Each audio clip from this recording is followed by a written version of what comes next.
Higher property taxes, higher property values rather, usually translate into higher property taxes. The Fargo School District is counting on that as it works on a new budget.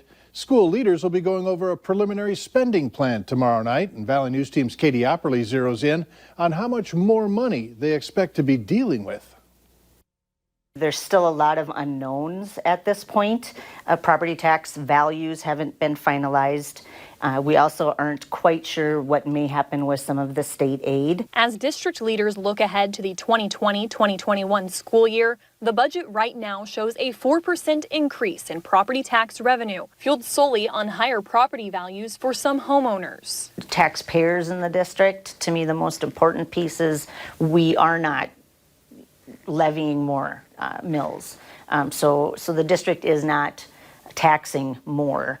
Any additional revenue really is from the value that's assessed by the city and the county. Not factored into the preliminary budget are federal grant funds, as the allocations have not been finalized. It does include things like projected state revenue and property tax revenue, which works out to be roughly $2 million, money the district didn't have last year. The funding is needed, I would say. Without some of that increase, we would have to look at things maybe a little differently as well.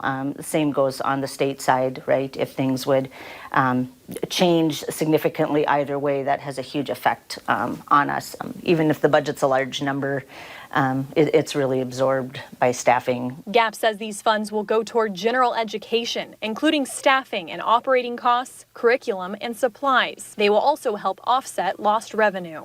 We're anticipating that we will have a reduction in our transportation aid because school, when it closed in March of this year, that is what we're paid on.